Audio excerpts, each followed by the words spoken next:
Shame the HOA into disbanding by deleted. My mom lives in a nice newer home community with a voluntary HOA. My mother, being the firecracker she is, she refused to formally join the HOA, but agreed to do the things that she would do anyway to upkeep her home. We paint for her, she has a gardener, she washes windows, and so on. She never signed any documents, doesn't pay fees, but told the board that she would adhere to the standards that she didn't find silly. The volunteer president lives next to my mother, and this guy has never liked our family. Since mom didn't join, he would knock on her door for friendly visits to tell her what rules she was violating.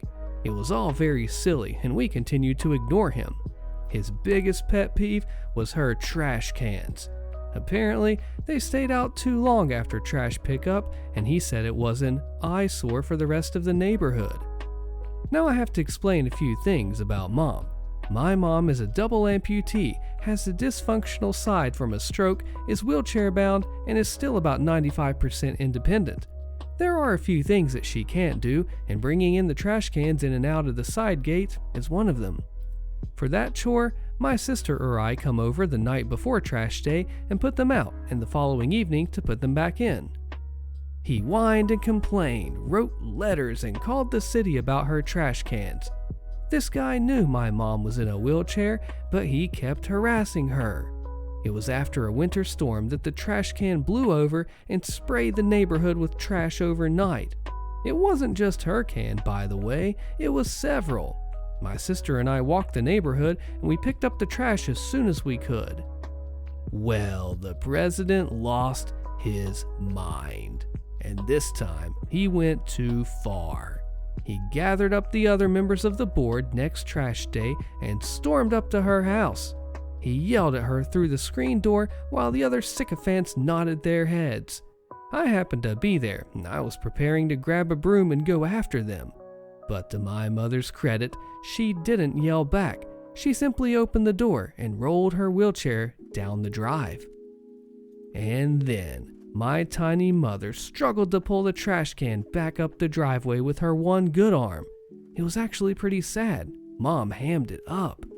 She has adapted to her weak side, but you wouldn't know it from watching her that day.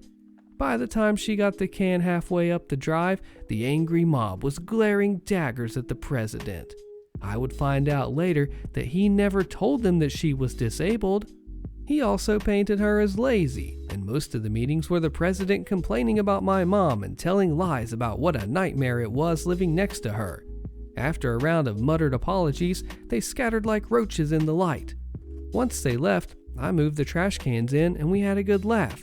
The volunteer HOA ended soon after that. Apparently, no one wanted to attend meetings that were little more than glorified whine sessions about my mom and the other people in the neighborhood. The president had been harassing other homeowners and telling similar lies about them. He was proven a liar, and we almost never see him now. I'd say the neighborhood has gotten better at this point. This guy turned out to be the cause of all the strife, and without his influence, people began to actually talk to each other. Nowadays, people stop by to check on Mom during storms, and sometimes her trash cans will magically appear in the side yard on windy days. And Mom, in perfect fashion, sent out Christmas cards to all her neighbors. You may have seen this card in the stores, but it has a raccoon on it and says, "Merry Trashmas." HOA wants a war. Posted by Vlad666. I live in a rural area on a family farm. The farm next to ours was sold to a developer who built a bunch of mini mansions that have an HOA. Now, the mini mansions back up to my family farm. I get letters every week from the HOA complaining about the tractor sitting in the field at the front of my property, where it can be seen from the street.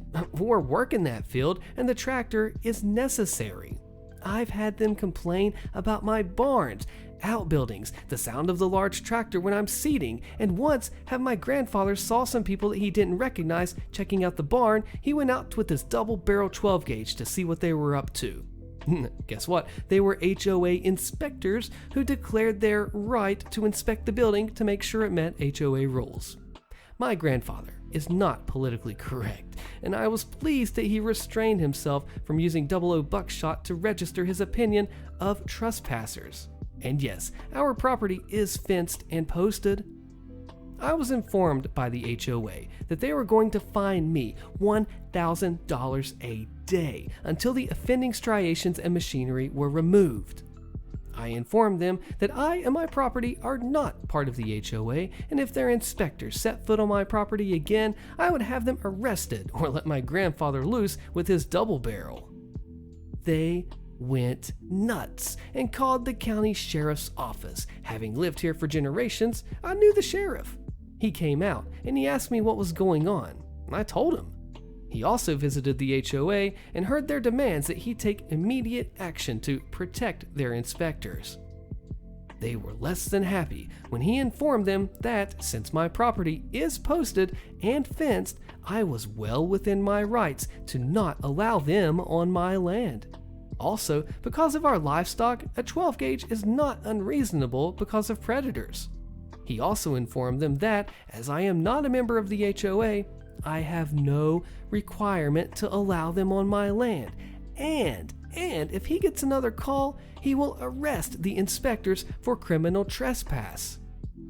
I have since been sent a letter from the HOA's lawyer telling me to just cease and desist all operations until they get a court date because they are suing me for damaging the value of their property. I forwarded it to my lawyer, who, after he got done laughing, was amazed. First, because a court has to issue a cease and desist order, and secondly, we've been here farming for 4 generations. I have spoken with the HOA board and told them to leave us alone, or we'll be more than happy to play our lawyer is better than their lawyer. I was informed that the developer of their property assured them I'd be selling my land for development to an organization like his that has since resolved into the ether. They were more than a little surprised when I told them that we're currently training the 5th generation to take over and we have no intention of selling our farm, period. Seems the developer left them with the impression that I was selling my property to be developed like my neighbors had been, only to make his money and run. God have mercy on overzealous HOAs. How to get rid of an HOA, posted by Hickdell, also posted in r/friendly HOA. A good friend of mine has about 4 years ago inherited the house of his grandparents. He decided to live there for the time being till he's decided what to do with the house. He grew up in it, so he didn't really want to sell it. Not even a week after he moved in, he got a visit from a neighborhood committee. They said they are the 3 board members of the HOA, and they're here so he can sign his membership papers. They were extremely nosy and rude. For example, one tried to get into the garage without even so much as asking.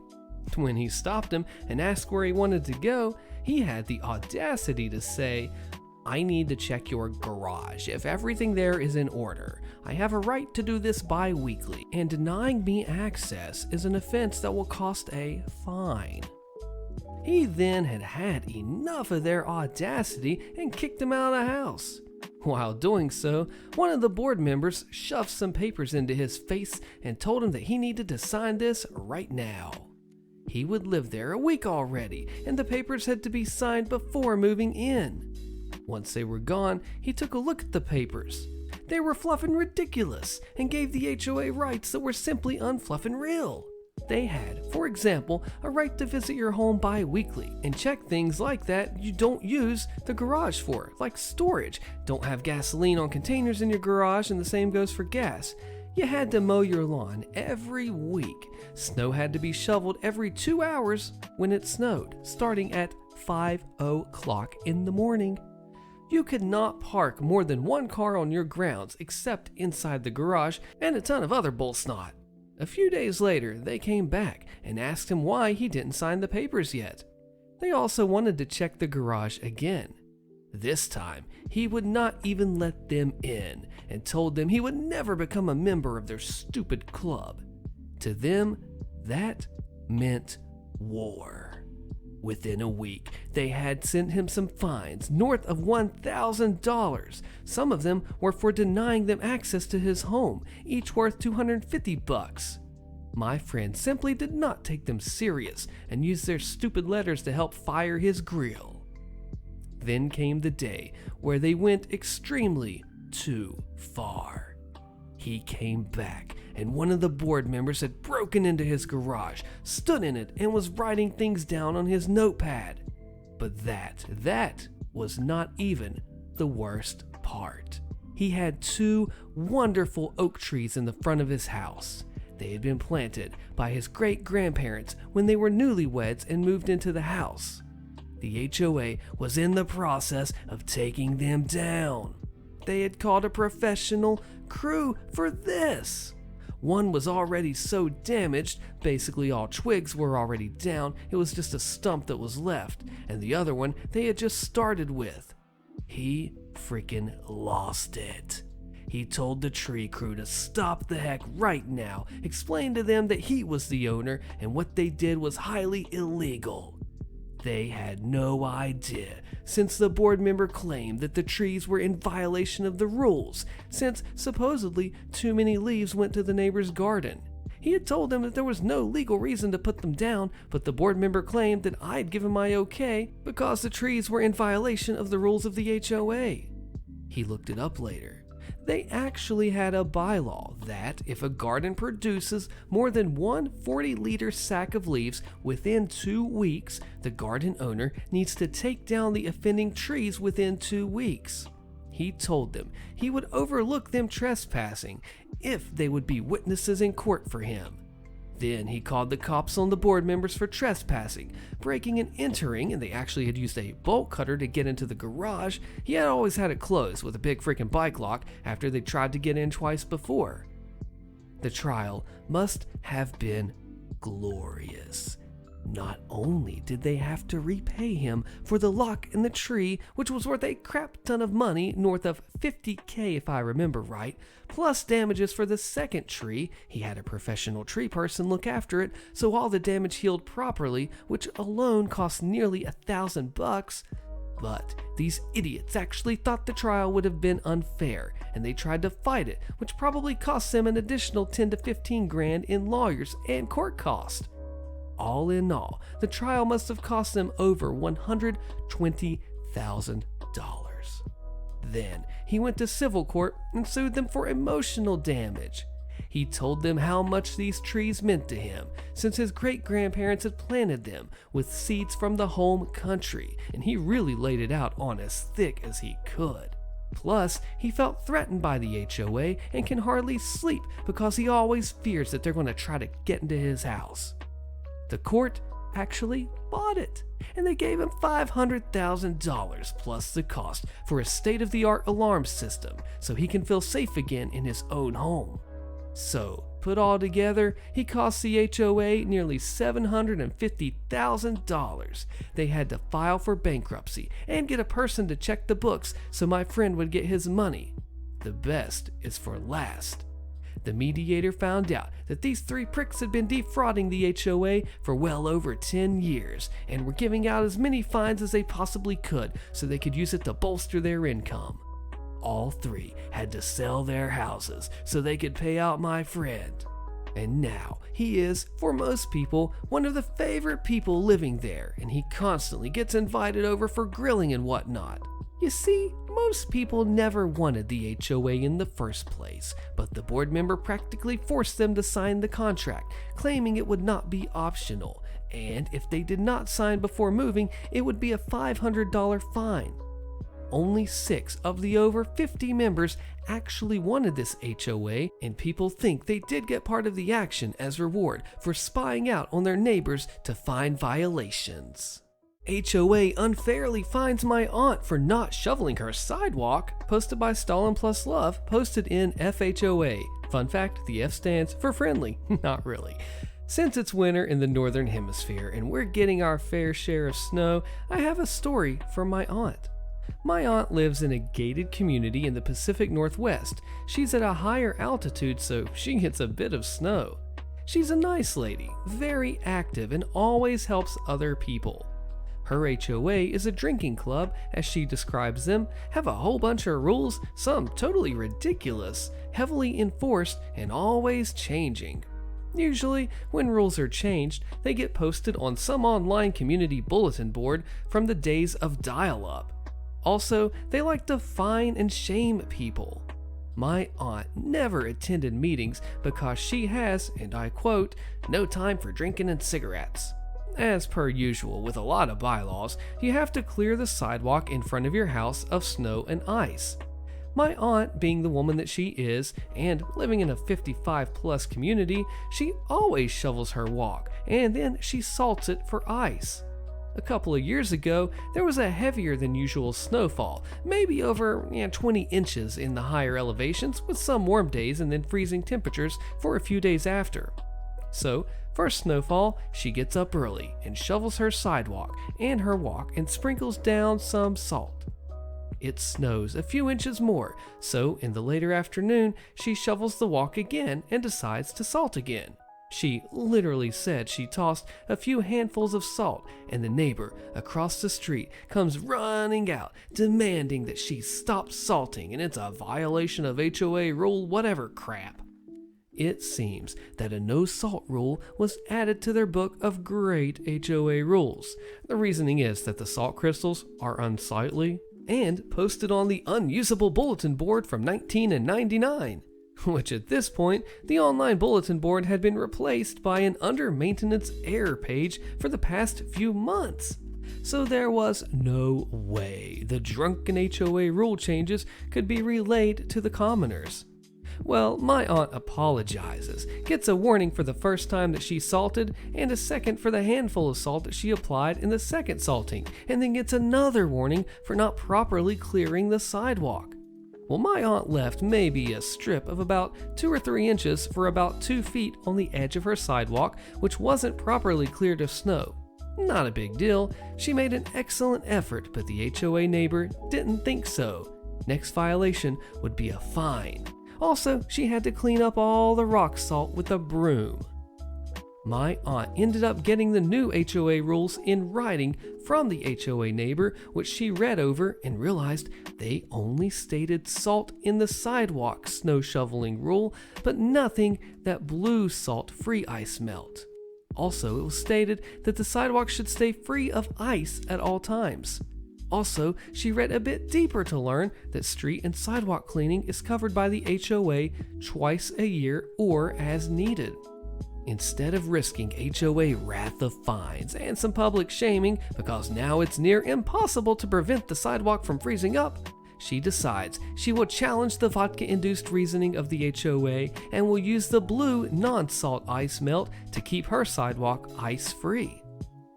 The next day, after an overnight snowfall, she heads to the local hardware store to buy some blue non-salt ice melt, strikes up a conversation with the shop owner about her issue, who recommends these blue ice melting pellets, and throws in a bag of clay kitty litter on the house so she can, and I quote, stick it to them idiots.